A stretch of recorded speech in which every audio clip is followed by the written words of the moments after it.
if you're someone who's stuck in your credit repair business, you can't get leads, or you can't make consistent income. You sending out DMs and they're not converting, or people are not responding. You running ads, but you're not making money back. In 3 simple steps, I'm gonna explain exactly how you get out of that. I mean, I've somebody that's been in that phase, and I scaled my credit repair business over $500,000 a year. I'm Ray Sean, the host of Mind Behind the Money, and I got my man Kevon. Kevon from VidArc Studios. I'm really the man behind the camera, but today I'm on here talking to my guy Jeter. Let's talk about it, man. First thing I want to get into, I wrote down some notes so we can go over everything. I think the first problem people have is they don't have a system. Like, they start a business. First, people want to scale and make money, but they don't have a system or an understanding of how to do it. And it never made sense to me. So, in my opinion, I didn't know what systems even was until I really got into it with, like, being around you for real. Right. And then even in my business, I'm starting to realize I'm going to eventually need a system myself. Right. Agreed. I think the first thing that people need to do, like, when they start off, make sure you got a system. Even, like, I don't even mean have like a CRM or like a crazy system. So just make sure, like, you posting the right content. Like, you posting content that's going to convert to leads. Because most people try to sell on their content. And that's the biggest mistake you can make. If you posted a video and you asking people, hey, buy my product, buy this, buy that. Think about this. How many times have you went on a social media post and bought something? Never. That's the thing. People don't know that. Like, when you create content for your business, it's for lead generation. Or you could be giving away a list and collecting emails and phone numbers. And then you might have a free webinar, or you might have a free 3-day challenge, or even you got a free community. Or you can book them into a call and then sell them there. It make way more sense. But you got to understand, you got content, lead generation, and then you sell at this point. But you got to get the lead gen first, because nobody's going to buy from you offline. It's just business don't work that way. So even on that scale, like, what do you think, like, what's the difference from, like, an entrepreneur with a product to people actually selling stuff online, like an online clothing shop or whatever? Like, what do you mean? So, like, you're saying people don't really go online and buy stuff? Me personally, when I'm scrolling and I see something pop up, like, oh, buy this, right, I'll keep scrolling. But, you know, like, people obviously got to go online to somebody got an online, like, clothing line or whatever, you know? Right. Like, so people doing that, or even thinking about, like, Carvana, you got to buy a car online. Or when people go shop to go look for other cars and put down payments on it, it's still online, though. So, like, what do you think the difference is? So you got to understand, like, how do you get to, like, Carvana or these other things? They have commercials, or they'll run ads. So ads is really more so not for sales. It's for, like, it's still for, like, lead gen. It's and it's for brand awareness. So that's for people to be aware of your brand. So when you think of selling, that's you throw a sale. So think about it. It still all go back to an email list. Have you ever clicked on a website, and as soon as you clicked on, it said put your email in and you'll get 10-20% off, right? Yep. That's lead generation. So the real thing that we want to do as entrepreneurs is you want to collect data. You need information to contact people. So that way they really selling. Those stores, they really sell in emails. They sell. Like, do you shop on Fashion Nova? No. What do you shop on online? I recently got into Boohoo, man. Somebody put me on. Got you. So have you ever, like, bought anything off of there or anything? Yeah, I did one thing. My birthday fit. Did you put your number in there or email? I think it was just my email. Have you got anything from them through your email? Yeah, but I also get it through the app too. Like, I get notifications directly from that as well. But that's how they sell, though. So think about it. If these multi-million and these multi-billion-dollar companies, think about how they sell you. You can't really see what they're doing. Exactly what I'm telling you is what already happened to you, and you've bought that way before, like Black Friday. How do you see the sales? If you subscribe through text messages, ding, ding, you're going to get that text like, hey, everything is up to 70% off in storage today. And you're like, oh, snaps, I need some hoodies. I need this. I need to get people Christmas present. And they're going to send you that email. So you're going to keep seeing them reappear. Most people send emails and they get discouraged because people don't read them or they don't get a response. When you're making content, this is the secret. if you in your story, if you posting content to the feed, you sending texts and you sending emails, you just want to keep popping up in their face. So that way, even if like you were in a content space, even if somebody don't need content done today, imagine if they go on an email, they see your site. If they go to text message, they see you popping up. If they go look on the story, they see you popping up. When they need content done, who you think is going to be at the top of mind? That person. Right. So when a Black Friday pop up, then you run a sale. You got a list of people. If you got your emails and phone numbers like we talked to, you got somebody to send that sale. You got somebody to send it to. Or you got somebody you can book a consultation with. Hey, man, how much you charge for such as this? Now you can get them on the phone and close them. But the close never happen with the content. Think about it. They get the value and then they're curious on what the content is. And then Right. that's when you bring them in to talk to you. Right. Like, have you, like, sent DMs out or anything? I have before, not many, Gotcha. but yeah. So that's my thing. Like, I follow this strategy that Alex Hormozi teach. You probably heard it. I don't know if you heard it yet, but it's send 100 DMs for 100 days, right? And if you do that, he said you'll have more clients or more money than you know what to do with. And I did it, and it flooded my calendar. Because just imagine if you DM 100 people every single day, what it would do for your business. Let me break that down exactly what that looked like. So obviously, if you send DMs on Instagram, you can only send about 35 to 40. So why is that? So they'll only let you send like max, because it's like 2 random people that you don't know. So you send out cold DMs, right? So for whatever reason, they don't let you go past 40. If you can go past 40, but you're probably gonna get flagged, or they probably will stop you from sending DMs. Okay, so for the people who wants to do this, right? Like, give them the warnings ahead of time. So you're saying you're gonna get flagged if you go over 40? Right. Explain that, like how that happened to you or anything like that. Got you. All right. I got a funny story. So, was you a part of the community where everybody was doing like the follow for follow, like on social media? I seen it, but I never got joined you. it. Okay, I did. So I got on there. I was going like follow for follow. I do that with like 250 people a day. Mind you, I'm still a business owner though. I'm sending them DMs too. So every day I follow all these people. As soon as they follow me back, I send them a light DM. Anytime I do a DM, I don't try to sell. I always say something simple, like, say in that situation, I would say, hey, never be a stranger. If you got any questions about credit, go ahead and ask. I'll happily answer them. I'm always in the DM. It's me live. Shoot me a text anytime. Thank you for the follow back, right? It's something simple. Now, let's say if a late payment pop up, what do you think they're going to do? Ask some questions. Like, hey, what should I do? Because I didn't try to sell them. Now, let's say if those people come on there, right? And I built that relationship like, hey, and then I'll go a step farther and get some more sauce. So when I was doing the follow for follow, which I don't suggest to do, but if you did do it, I always put in there, it's like, hey, I'm going to like, because these are people that's obviously trying to get their engagement up. So I got a question though. So hold on, let me get through this point. Okay. So I say, hey, I like 10 of your pictures and I'll comment on 10 of yours, and then you do the same thing back. So I was doing that with like 200 people a day. So that's what got your views? So not necessarily. It got like engagement up and everything. So I didn't do it necessarily for the followers or for the views. I did it to build a relationship. So now when I post a video on late payment, I build a relationship with these 200 people. Now I'm about to take this reel I just created and send it to all of them.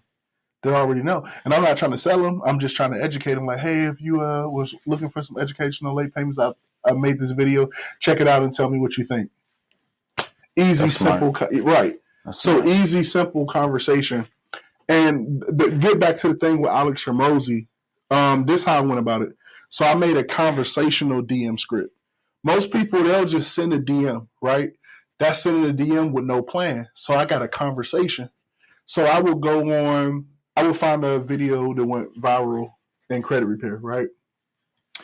I would go in the comments and see like this person be like, hey, I need problems with a late payment.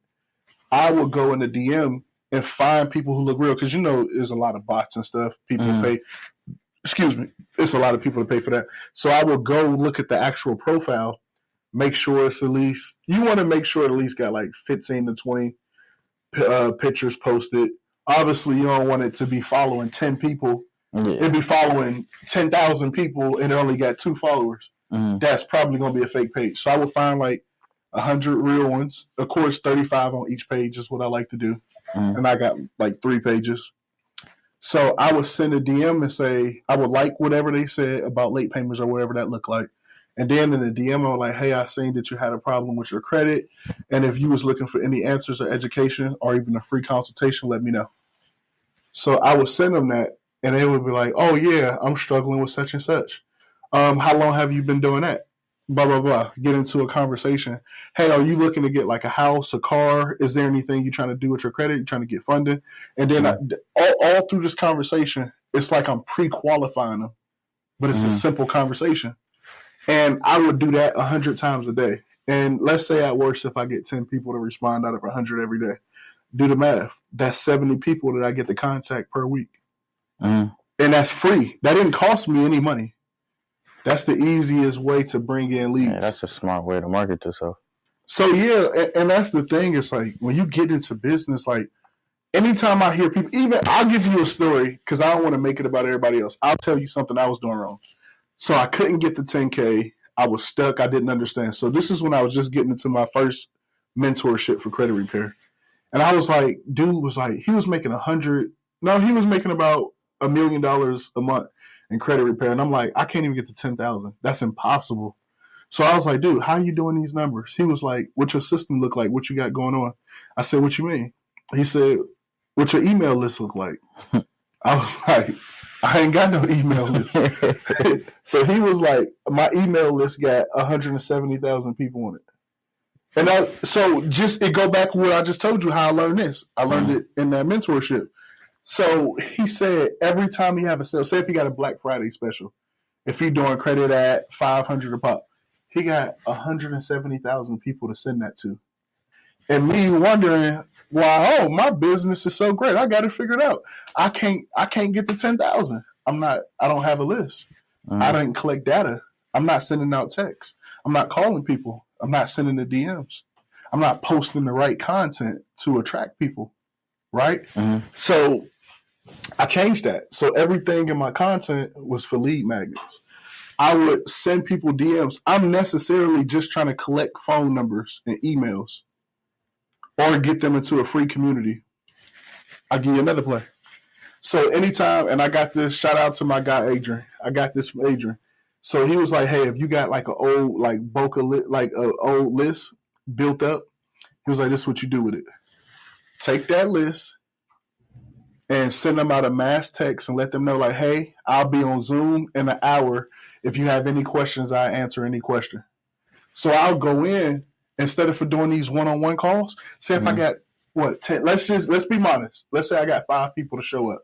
I answer all of their credit questions. I show them how I can fix it, show them how I can get them funding, and I will be able to sign, let's say, 3 of them. And these was just people just sitting in my bank. That's an easy way to make some money. So there's plenty of ways to do that. And I would just say, make sure when you're in business, you posting the right content. So can you explain that for people who don't know? Right. So let's just say if I'm in the content space, like who do you make content for? Entrepreneurs. Okay. So you make content for entrepreneurs. What problem do you hope to solve? To help them make money. Okay. Everybody want to make money, so that's my goal, is to help them make money. Right. So let's say if you post content, you're not going to hit them up like, hey, I can help you with your content problem. I can get you such and such. Nobody cares about that. Entrepreneurs care about main line is making money, right? So instead of saying it's like, hey, I can help you post 30 reels or I can do this. Hey, I can help you post content that will convert to cash, right?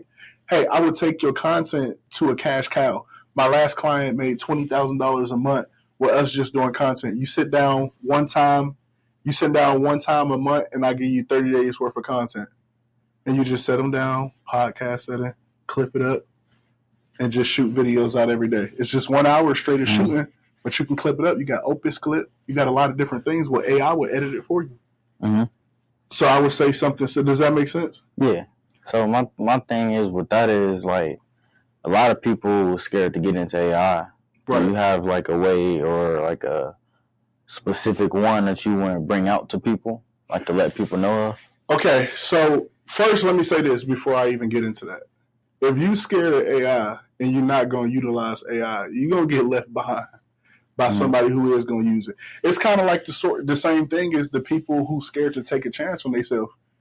Nothing bad going to happen to you. You just going to work from somebody who did take a chance. And it's like AI is, I mean, and I said this before, I don't necessarily think AI is going to take over and take jobs from everybody. I just think the person who learns how to utilize AI the right way is going to take over and take jobs from people.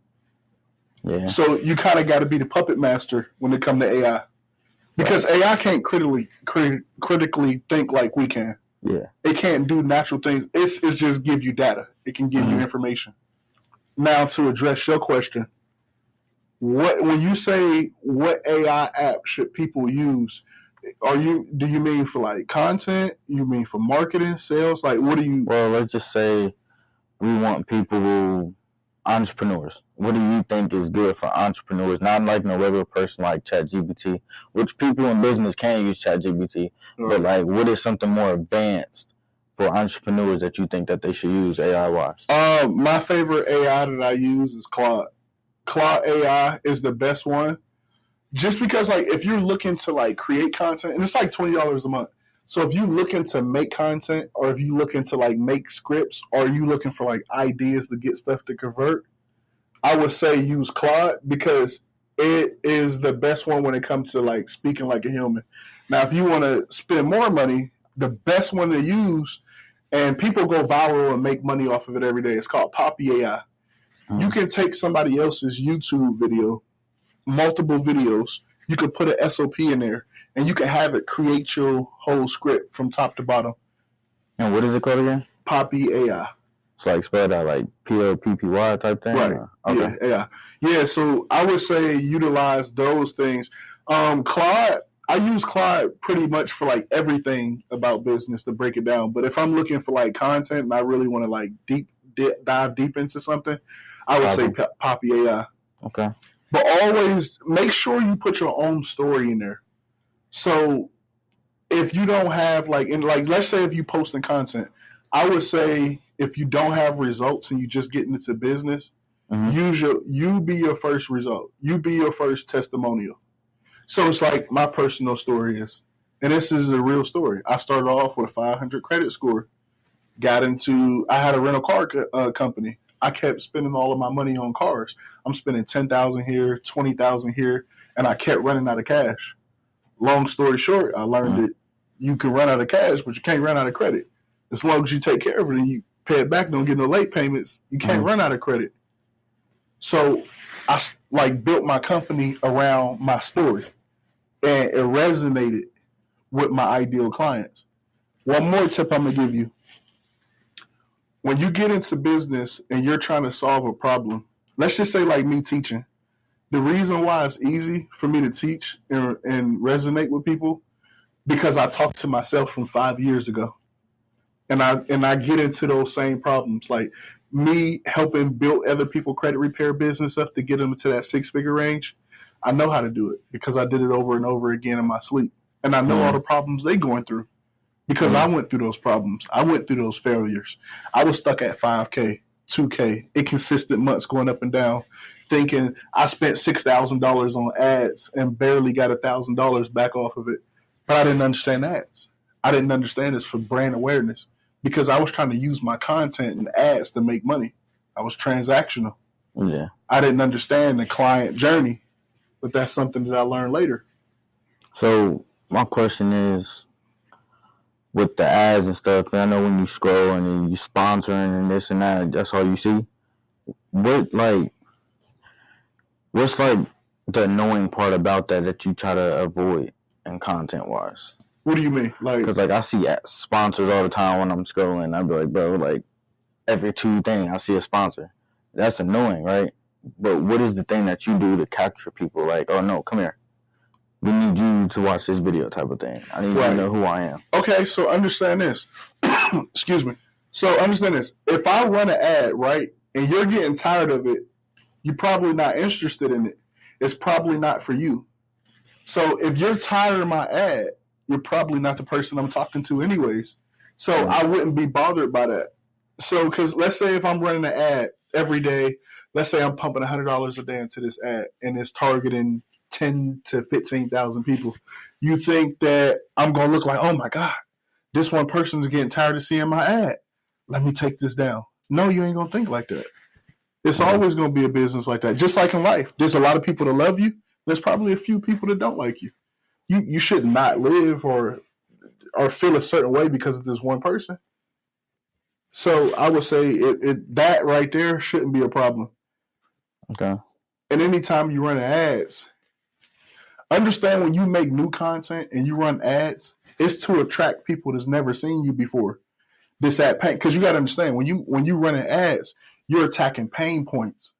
So for me, like some people will be surface level when it come to ads. Like they would say, it's like, hey, if you got a 500 credit score, and a CTA will be like, come to us and we'll be able to fix your credit. I want to dive a little bit deeper and be like, hey, if you're somebody who's looking for your dream house and you keep getting denied, come over here to get your credit fixed. So just think of the symptoms. Think of like the daily symptoms that somebody will go through. And when they hear it, it's going to resonate with them. Hey, are you somebody who been trying to post on social media, but you have no idea what to post? Come over here to such and such. And that's how you would talk on your content to real people in. You're not just, and it goes back to what I said earlier. You talk about the money and the symptoms. So did I answer your question? Yeah, got you. So yeah, I just think like systems is the most important thing. Like having the email list, having the DMs, like that's so vital, and it's something that people overlook. So I got a question on your systems too. So so you was talking about doing the DMs first with Alex Hormozi, which by the way you said I might not be hip to, but I am. I'm hip to that. What do people do to do the? Well, you said your guy he did emails. He was like, "What's your email list looking like? How you go from DMs to emails?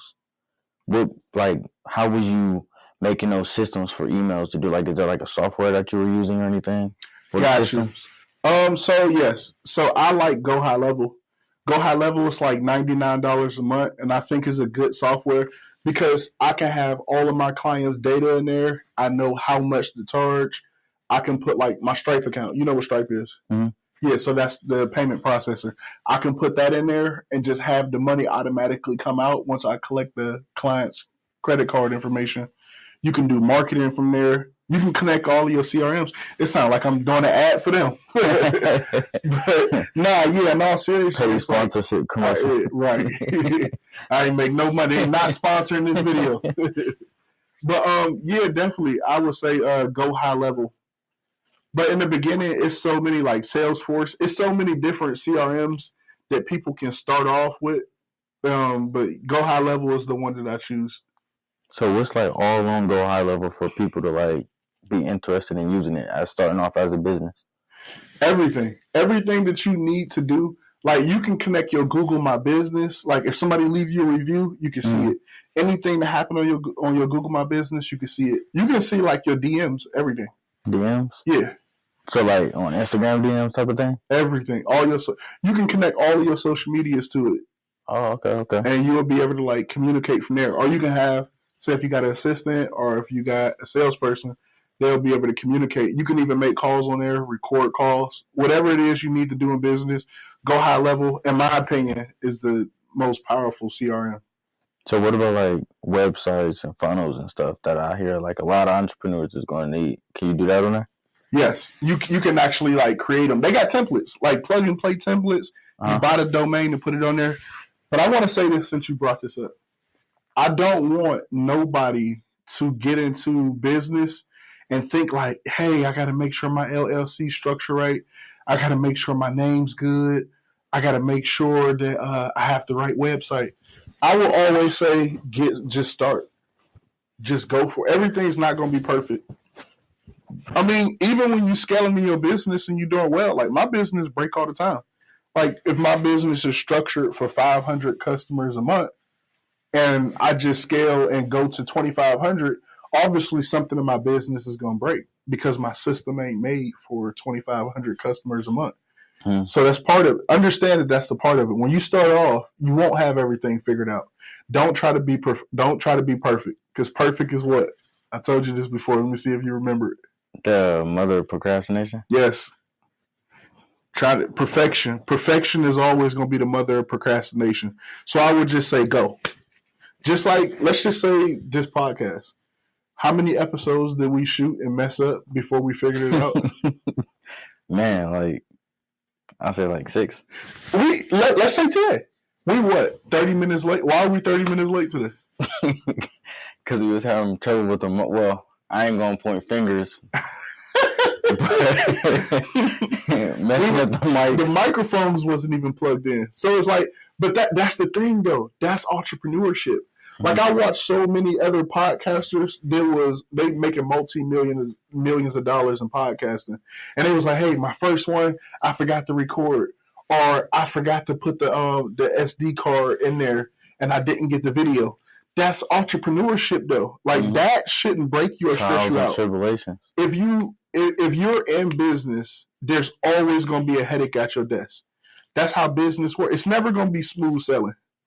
And the thing is, we get into entrepreneurship trying to be boss. Your clients are your boss. If somebody pay you to shoot some content and you don't show up and they already sent you the deposit, how you think that's going to look? Bad. You think they're going to be mad at you? Yeah. You think you're going to get a bad review? Yeah. That's what I'm saying. A lot of people don't understand. Your customers are your boss. That's who essentially pay you.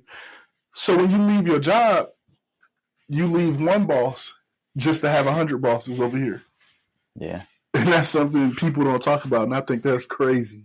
I mean, in my opinion, I feel like you can do your own stuff, which people say. Yeah. But yeah, I mean, obviously, I'm not years in like you, but even with the little interactions that I had, I got, what would you say, like a CRM? I still basically got to go off of somebody else's.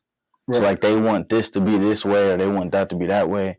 So I'm using my CRM to basically use on their CRM, but making it how they want theirs to be. Right. That makes any sense. Yeah, but I just don't want you to ever let that frustrate you. Because you got to understand, essentially like in business, we all do the same thing. We solve problems.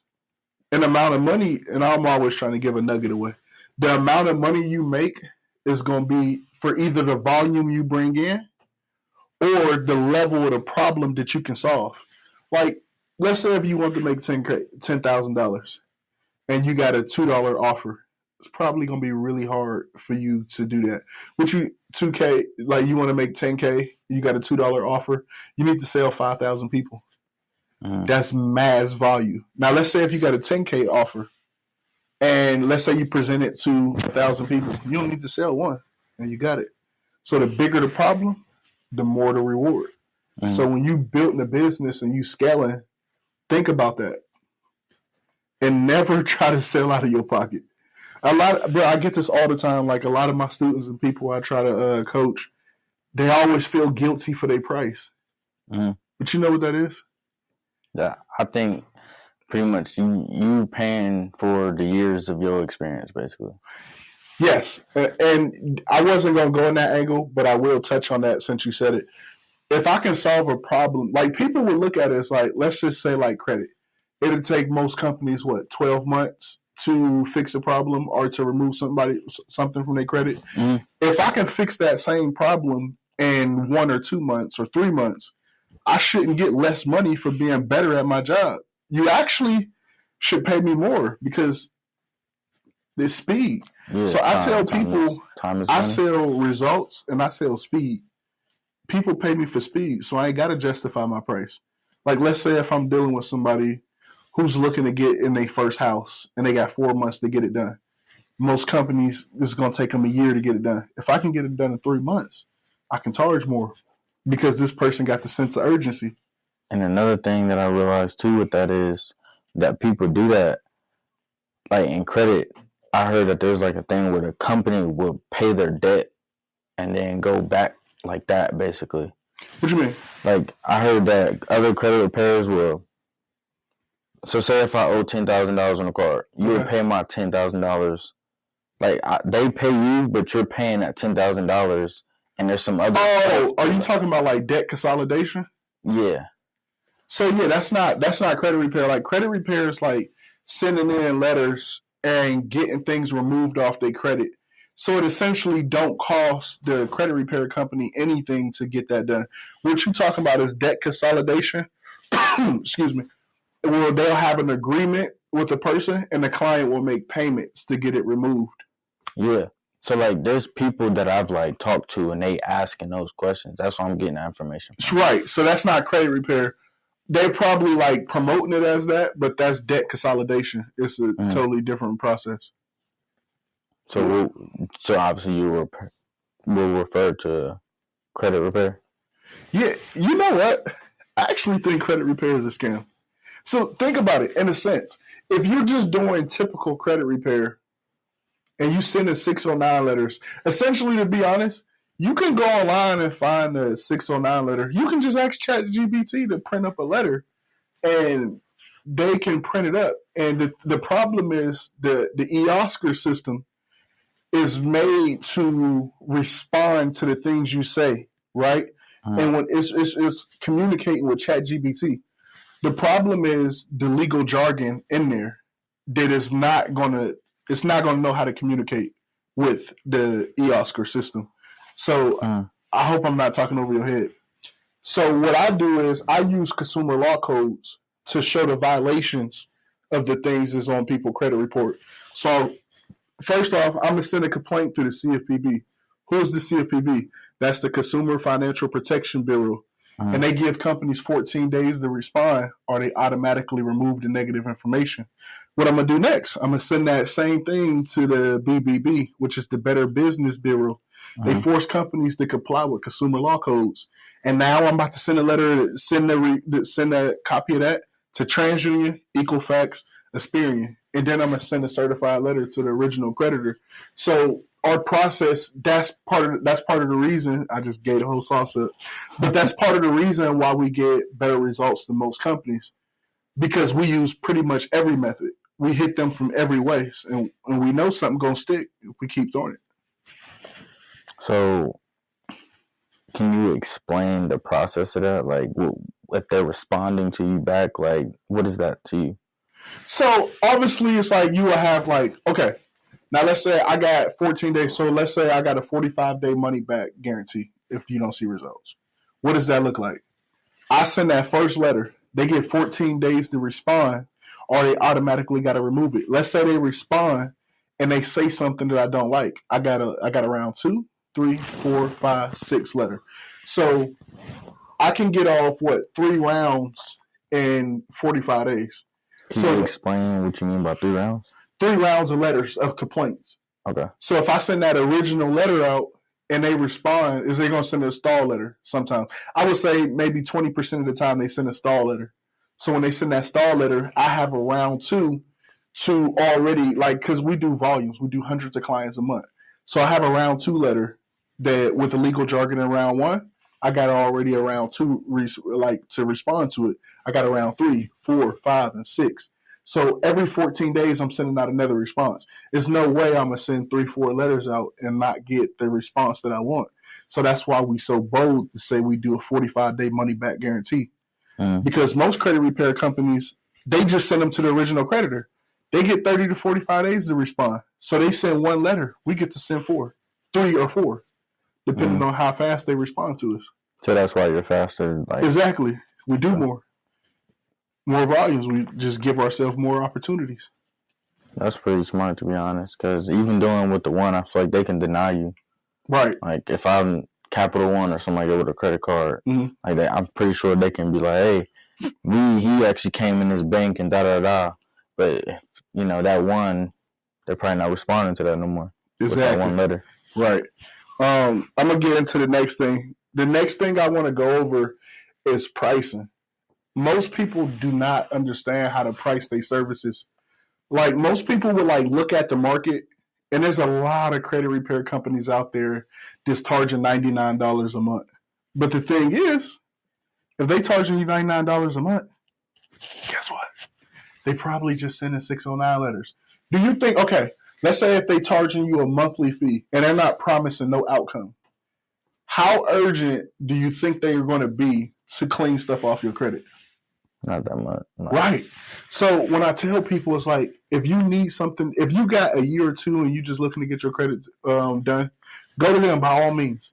But if you're looking to go get a new car, a house, or anything, then I have a process like what I just said. I'm going to do a 45-day money back guarantee to give them that safety. But if you do that, you got to make sure you do the work.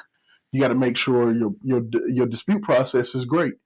So I would say for what somebody can charge $99 for, I can turn around and charge $850 to $2,500 because I'm solving people like what I was saying in the beginning. I solve rich people problems. Mm-hmm. So do you think they're gonna have a problem when I give them that price, even though like they need this house? Or let's say you're dealing with a real estate developer and they got $1 million property, a $500,000 property. You think they're gonna mind this $2,000 invoice? No, not at all. So it just might be the clients, the people talking to. Because let's say if you're doing $99 a month, like the market, right? Mm-hmm. You close 10 clients, you make $1,000, right? Mm-hmm. Let's say if I close 2 clients, I only got to do, now mind you, I only got to do 2 credit reports. I just made $4,000. You made $1,000. But you have to do what? I'm doing 2 profiles, you doing 10. So that's the power of pricing. You don't need to sell as much. Mm-hmm. So, and that's the thing. It's like you have to understand the LTV, which is the lifetime value of the client. You need to understand it's like, let's say I solved the first problem.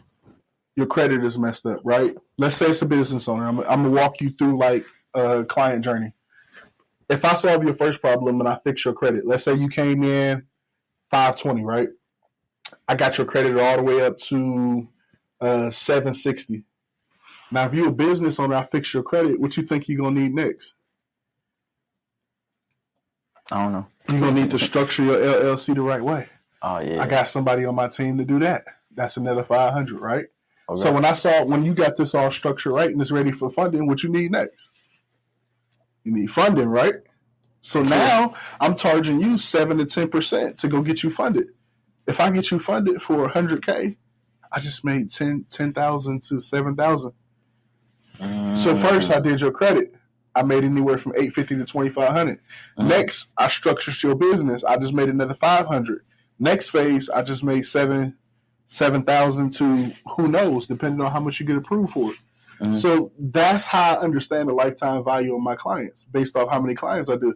I think I'm giving away too much game on this one. Yeah, man. I ain't gonna lie. I didn't even know that. I didn't know that at all. But that's the same thing with you, though. I thought that was 2 separate things with the business, you know. Right, but just understand that anytime you got a client, when you solve a problem, make sure you understand the next problem is going to create. Right? Let's say if you go shopping right now, right? Let's say you need a new outfit. Let's go to Walmart. You buy a pair of drawers, you buy some socks. That's the undergarments, right? What else do you need? Shirt, shorts, shoes. Right. So if I sell socks and I sell drawers, I'm probably going to be like, all right, I'm going to start selling sweatshirts. I'm going to start selling sweatpants. Or I'm going to start selling sweatsuits. Oh, man, they probably going to need a watch. And then so on and so forth. But see your business that way. See your business like, okay, I solved this first problem. This person need content. Why do they need content? They want to convert it to cash. So if you're doing content, right, you're recording. Oh, we also got scripts. So what do you think you're going to need next? If this person, remember, they don't know how to talk on social media. You do. So you actually doing the camera work for them. Now you're writing out the scripts and telling them what to say. Let's say you coaching them through how to speak. That might be your next step. Now, let's say okay, I'm making money. I'm doing good. I'm making 6 figures. Now you buy a studio. Now you got the studio. They paying you to come in the studio. I'm going to send you an invoice for this game, man. That's 3 ways how to get paid doing the same thing. And that's not even including editing either. You get it. But that's the thing. Now your mind working that way. So now your LTV, let's say you, and I don't know your number. Let's say you charge $100 an hour. Now I just added an extra couple thousand onto each client, like the LTV, by just providing another service that go with it. When you solve a problem, this for any business owner watching, when you solve one problem, Make sure you understand how to solve the second problem, the third, the fourth. That's how you make that extra money. Like, you ever been upsold? Yes. Oh man, I had a couple upsells. Like, I went to I think it's the worst at either like hotels, rental car companies. They're so good. What you mean? So let's say I went to go get a rental car. It was an economy. So I get there, it's like, hey, you're a big guy. You want to upgrade to something bigger? I give you a discount. Never talk prices. Sure. Okay. Hey, are you going to go get gas, or you want to just fill the tank up? It's no extra. You can just bring the car back, and it won't take you extra time. Sure. All of these upsells, your bill go from $120. You look at your bill, it's $350. I'm like, bro, how the fuck? But this is what businesses do to you. Like, you understand what a funnel is, correct? Mm. What if I told you that Walmart was a funnel? How? Think about it. When you walk in Walmart, you're going to walk in. You're going to see the snacks, right? Like the you're going to see the little stuff in the front. Yeah. Let's say if you want to go buy a TV from Walmart, or let's say if you want to go get drinks. Where's the drinks at?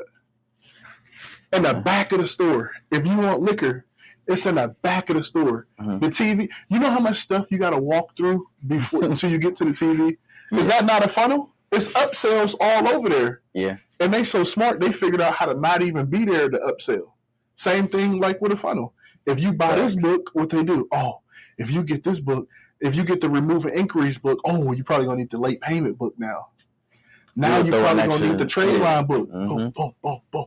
Hey, I hope people don't go through my funnels now. They see this like, I ain't trying to upsell. But that's the thing, though. If you look at any business, it's set up exactly how I'm explaining this to you.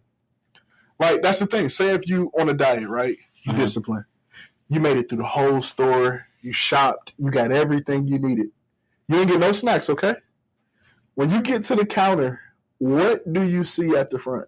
You see gum, Snickers, a refrigerator with pop in it. Gotcha. Come here. But that's what it is, though. That's a funnel.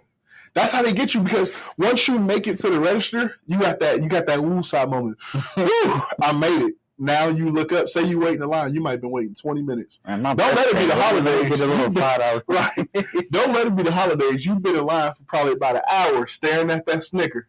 And in your mind, let you tell it the Snicker staring back at you. Oh, yeah. And let's not talk about when they got the little food spots right when you're walking towards the exit. Man, what? That's you walking around the store for 2 hours, and now you want some Auntie Anne's. Right. Even think about like the Walmarts. They got McDonald's in them. They got Subways in them. They got the little steak spot in them. Charlie's. They got glass, like the spots where you get your glasses. They got everything. Man, Walmart got everything you need. But if you see the way it's structured, it's set up that way. Everything you need. So it's just like, why not structure your business like these multi-billion-dollar companies?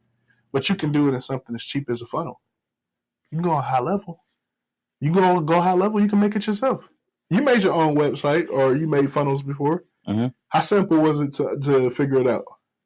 Not simple at all. It wasn't? That shit was hard. So, hey, that's another thing. Charge them a bag for a funnel. Hey, I looked at your funnel and it wasn't right. And the secret is you just really go find a virtual assistant at $4 an hour. And they charge you what? Let's say it take them a day to make the funnel. Hey, chill out, man. Chill out. Too much game. Hey, I said we was going to help you make money. You're going to look in the comment like, man, I made $50,000 this month. Off of what I just said? I got to learn how to hold back. Once I get the flowing, man, I go. Because I really want to see other people make money. Like, I'm somebody who's been stuck, been through the struggle, didn't understand how to make money, and now I'm in a position where I can get that game away. See, what my thing is, even though if I'm not in a position, I still try to get a game that I learned away. See, and just go back to what I always tell you. You have to, at this point, you have to be as selfish as possible, because you got to learn how to help yourself and then put yourself in a position where you can help somebody else. Because you're at a point of life where all the help you have to go towards yourself. You got to build yourself up. You want a family in the future? Yeah. You got to become something from them. You got to get the things you want. It take a lot of work. I'm 10, almost 11 years in. It's a lot of work. It's a lot of days that ain't fun. I'm only with like A year, probably getting close to a year and a half in. Yeah, you ain't even got your feet wet yet. You still got your full hairline? That's how I determine how long somebody been in entrepreneurship. I'm looking like, man, you got a baby face. You ain't got no gray hair. I had these gray hairs before I got into business. Well, the kids too. The kids will do it. Was you in business before you got your kids? Yes. So this is the crazy thing about it, and I don't want to put this pressure on nobody else. I told myself, I always wanted kids. I told myself I wouldn't have a kid until I figured out how to make six figures. And I never had a kid until I did that. I think I had my first kid at 26. 26. 26 years old. 26, you had your first 100,000? I said too much. I hope no family see this one. But yeah, so I was still playing football. And the thing is, I started like with the rental car company. Like I would buy like muscle cars. Like I'm gonna try to get this long story short because I don't want to like eat up the clock with it. So I started off. I had $500 when I started out with the car, and I had no intentions of making money. This was a hobby, and it was just something I love. Wait, so you bought a car for $500? I'm about to get into it. So I bought this. Where did we find out at? I'll tell you what it was. It was a 2009 Cadillac CTS. I bought it from the auction. It had a blown motor. It was not running. So it had a blown motor. I took that Cadillac. I posted it on Facebook Marketplace for trades. So I traded it to a guy that had the motor. He owned a shop. He had the motor to the car. He gave me an Impala. Nice Impala 2013. What was that? Maybe, yeah. I think it was maybe like a 2013 Impala. So I took that Impala and then I sold it for $3,500. And then I went to go buy two more cars. Did you fix it? No, it was in perfect condition. Oh, that's a big... He just wanted the Cadillac that bad, but he had the motor to it. Yeah. Opportunity. I mean, it is a CT. It was a it was a nice Cadillac. Yeah. So I bought two cars. I bought a pickup truck and I bought a Cadillac. I did it in the unethical way. I'll tell you how. So for the Cadillac, nice Cadillac. This one was I think they call it DTS. Don't quote me on that. It had like 70,000 miles on it. And I look at it, this thing was in perfect shape. I knew I wasn't going to get a deal on it. Don't try this at home. You ready to hear what I did? Put this disclaimer. I might have to leave this part out. Yeah. So, like the auctions I go to, I don't know if you ever been to an auction, but the day before, you can go test drive the car. Yeah. So, instead of you can really just go down the lane and come back. I think you have to have I don't think you could do it without your dealer license though, right? Dealer license? So you got to have a dealer license to do it, I think. So write that down. Okay, so you can go. I'm gonna give you. I'm still trying to keep the story short, but somehow it's still getting long. So you can start the cars if you don't have your dealer's license. So I started it. I'm like, dang, this thing run perfect. Mind you, I only got 3,500. I want to get two cars. I'm trying to scale too fast as usual. So I started up. I'm like, I'm not getting this car for 3,500. Like there was the value of the car was like $9,000. So. So I'm also curious. I unplugged. Were you in the intention of starting a rental car business at this time, or no, doing it with cars? No, I was literally just buying cars. I love cars. I was just a car connoisseur, if you let me tell it. That was my excuse of ordering cars. So I unplugged one of the hoses, drained all the antifreeze out of it. I unplugged the battery. So at this point, long story short, next day I get to the auction. The car come down the line. It was listed on there as running. It came in there running hot. And I don't know if you know, but Cadillacs, the head gaskets go out, and they're known for running hot. So I knew when people see this car, like, oh, this is running hot, I'm staying away from it. Everybody backed up. The auction started off at like 4,500, 4,600, and they trying to go up. Everybody backed off. I said, oh my God, it's working. Mine only got $3,500. So I'm looking like, I'm about to jump in. So it was like 3,500, 3,500, 3,000. Fellas, I can't go under 2,500 on this. It went down to 2,500. Nobody bid. It went down to 2,000. Nobody bid. I said, it ain't no way they about to drop it. So the guy who like owned the car lot, who car it was, Mhm. he like whispered in his ear, was like, hey, I'm guessing he was like, hey, can I go under there? He wanted to desperately sell it. Lucky, right? Mhm. But remember, don't try this. So he wanted to go under that. So it was like 2,000, went to 1,500. It went to 1,000. I said, oh my God. So I raised my hand at 1,000. Another dude raised his hand at 11. I said, I'll take it for 12. He said, you'll buy it for 12 if I close out? I said, yeah. So he whispered back to the guy who owned it. He said, yeah. Boom. Got it. 1,200. Mm. Got my car, went to the back, plugged the hose back in, ran to the store, grabbed some antifreeze, and we on, baby. So how much money that car make you overall? So that car, I ended up selling the car for like $5,000, but I kept it for a while though. Mm-hmm. Like I kept it for a little bit. You gotta remember, I'm somebody who just came from. I had $500. I just got out of the blown engine. I had the Impala. I had to enjoy that one. Yeah. I sold the truck. For $3,500.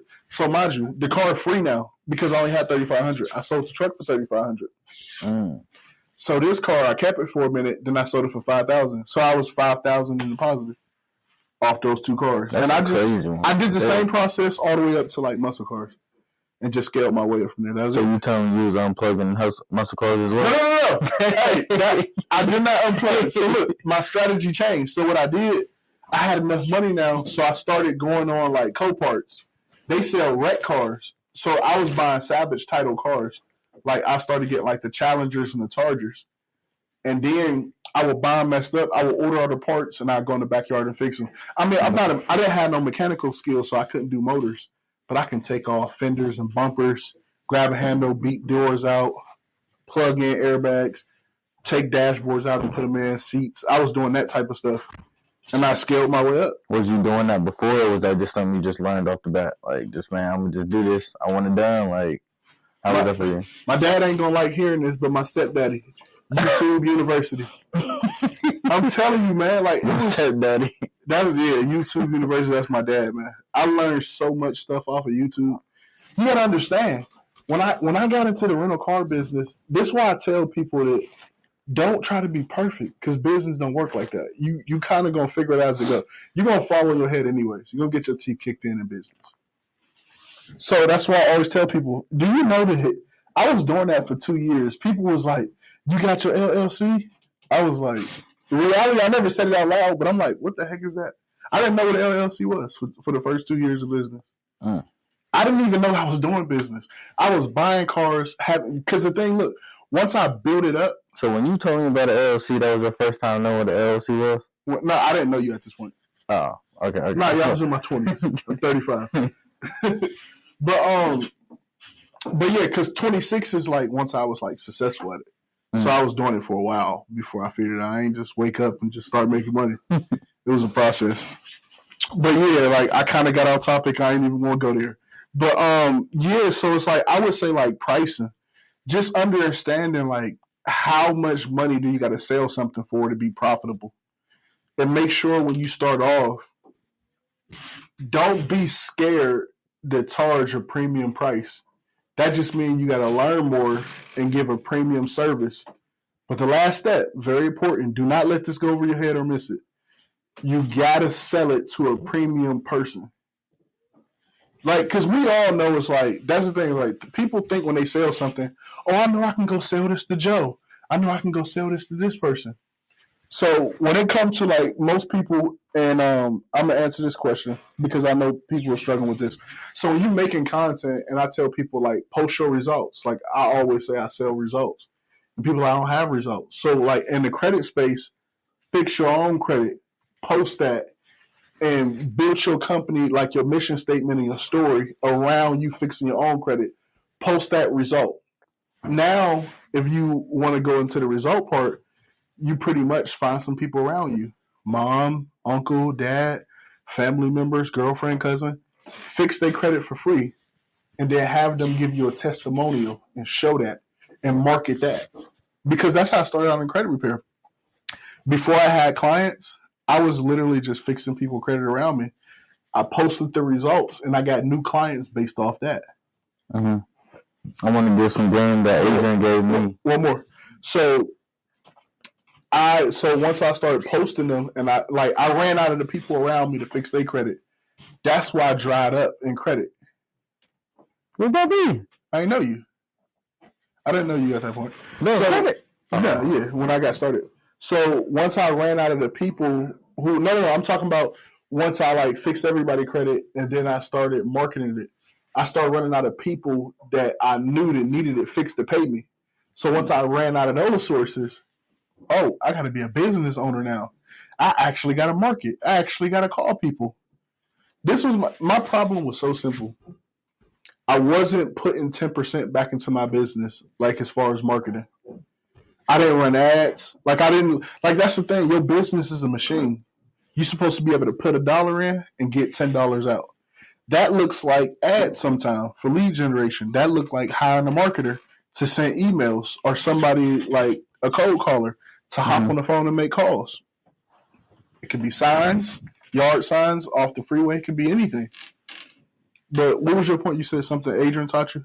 For the testimonials and stuff like that. Like my guy Adrian, shout out to him again. He was saying for anything in business that you're doing, when you do a service for somebody, you want them record them or get them to write down something to say hey, he did a good job. This is what I did. Everything was successful. Da da da. However that looks like for whatever business that you got, that's some game he gave me. So when I'm shooting somebody's content, when we're done, I can record them telling them how they liked the job, how good I did it, etc. So I can post that, and other people can look at that, and that can possibly give me more, clients in general for the future. Have you tried that yet? Once. How did it go for you? I got one person that hit me back on it. Got you. But I need to keep on doing that as well. Even with you, I need to do that with you sometimes. Right. So what would you say? I think the most important people in your position, the most important thing you need to do is just be consistent. Consistency. Just show up every day. Show up. And I'm sure if you show up every day and you do work over and over again, you'll get results. I promise. I've never seen nobody work hard at something for years and not get better or figure it out. I've never seen it. I've seen a lot and that goes from my sports days, playing football, watching other business owners, or just watching somebody work to get in shape. Anything. Think about it. Have you ever seen somebody consistently do something every day and not get better or figure it out? No. Try it. Work, man. I ain't gonna lie, I promoted this to somebody today, so I've been trying to get back into it. Yeah.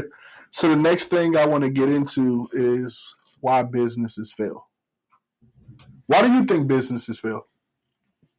Kind of what you said, I want to say people, bad customer service, people doing people wrong, just doing it for the money and stuff like that, and because I've seen that with my own eyes. That happened with me, and they lost a lot of customers doing the same thing with me with other people. Let me reframe that. Why do you think businesses go out of business? Not making enough money. It all go back to the first thing. And I think it all start off with people don't have, if you don't have a lean, a generation, a lead generation machine, you don't have a business. How can you have a business without leads coming in? You need opportunities. You need to talk to people to sell. You have to. If you can't solve that lead problem, it's not a business. It's a hobby. It's a side hustle because you don't make predictable income. How can you project how much income you have? Just like me. That's the thing. I was at a point where I'm looking I can't get to 10,000 to save my life. I can get to 7,000. Then I can drop back down to 2,000. Some months, to be honest, and nobody say this, I didn't make money. I could be in a hole because I had an assistant at that point. So even when I don't make money, I got to pay them. A side note, if you plan on hiring somebody, make sure you create a SOP where they can make 4 to 5 times what you paying them consistently. So make sure you create a machine. I'm always big on explaining to people to have a system to make money. If you don't figure out nothing else in your business, have a lead generation machine. Have something where you know for a fact you got leads coming in. Like my thing, like I'll give multiple ways. Like I think the most important thing for me is affiliate partners. Mm-hmm. Like I need mortgage brokers. They're dealing like the mortgage brokers that's actually selling. I'll say that. Mm-hmm. Because people will get like realtors and mortgage brokers that are not selling. I mean, no offense to them, they're not bringing in clients, so they won't be able to refer nobody to me. So I'll pay people $50 to $100 to bring clients to me. So what that look like is, let's say a mortgage broker is actually getting clients that don't have a lead generation problem. Mm-hmm. They send me clients like, hey, I need this guy. He's closing on this house in 2 months. He's closing on this house in the next 4 months, and I need you to fix this guy credit. He's going to send me leads all day. So imagine if you got one of them. He's sending you 2 leads a week. Let's say if it's worst case scenario, like I said, somebody paying you $850 a client. That's $1,600 a week. That sound like a good payday to you? Yeah. So let's say if you want to go from 16 to 3,000, what you think need to change? Go get another one. Yeah. So if you get 2 of them, you got 3,000 coming in.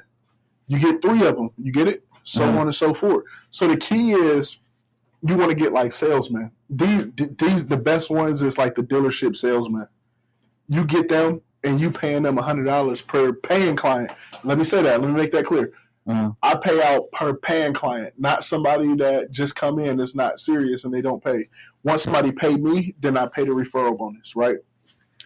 I'm not going to pay somebody if they get somebody that's interested and we don't make no money. It's not beneficial. That'd be another way to go out of business. But yeah, so I would say affiliate partners is super important. Having yard signs off of all the busy freeways. If you stopping somewhere, you got a long stop sign, a long red light, and you just sitting there. My mind worked different. I'm looking like, this light is like 2 minutes every day. What if I put a sign right there with a nice short thing of how I solved a problem and my contact information, QR code? Could I get people to call me that way? And I would do something like that. Go to a networking event, pass out cards. Mm-hmm. So it's just simple ways of that. And even having like family, you got somebody running around not making money. Make them an SOP where they're going out and finding clients for you and you paying them $50 a person. That's literally a job. Mm-hmm. But think about it. The best thing is when they're not making money, I don't have to share no money out. So I'm only spending money when I make money, which has been beneficial for me as the boss as well. And we're doing emails. We're sending out texts every day. We got a cold caller calling people every day. So I'm never going to have a lead problem because every day we got new affiliate partners. Yeah. So I think that will fix the problem why a lot of people do go out of business. So long story short, just a system basically. At the end of the day, a system. A system that generate leads. And then you fix your customer service problem and everything else. But I will always say you need leads because the easiest way to fix the other problems in your business, guess what you need? Money. Yeah. How do you get money? From leads. Opportunity. So it all go back to what I said at the beginning. You need to generate leads to make money. But I just simplify business. It's not simple.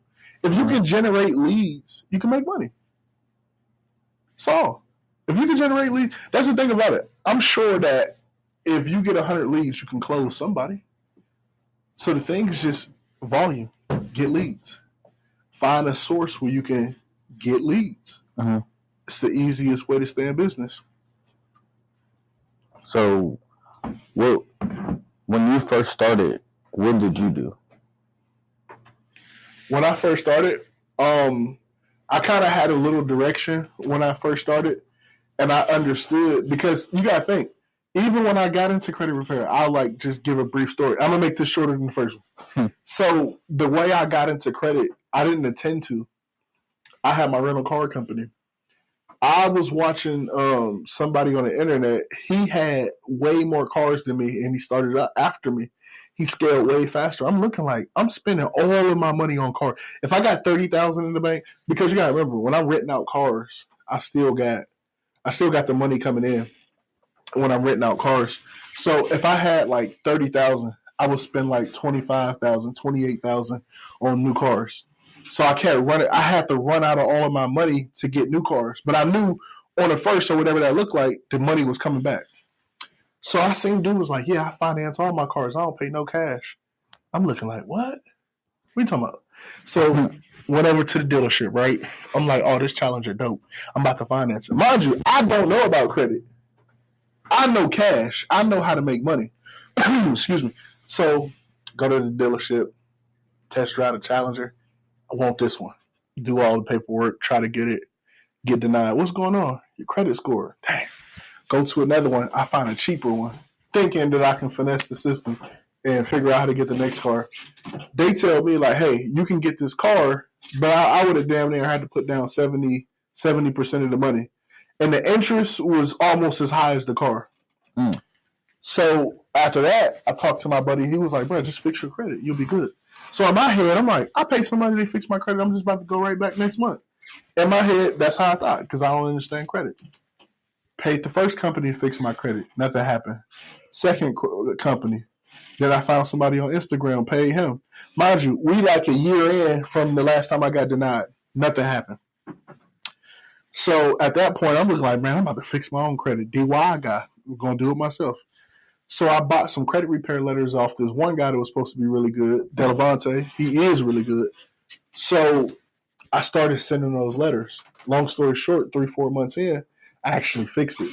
I got approved for my first credit card, which was the $30,000 Bank of America, a $15,000 Bank of America, and that's how I got the Tesla. I paid $0 for it.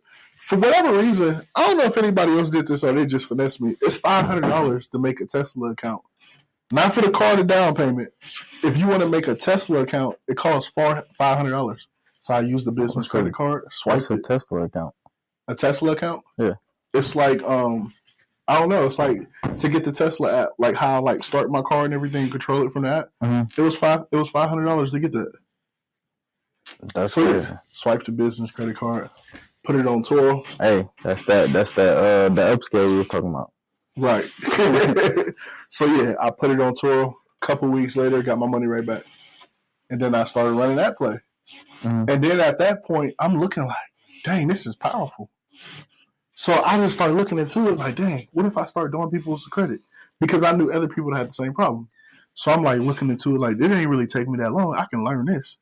So I started like doing like studies.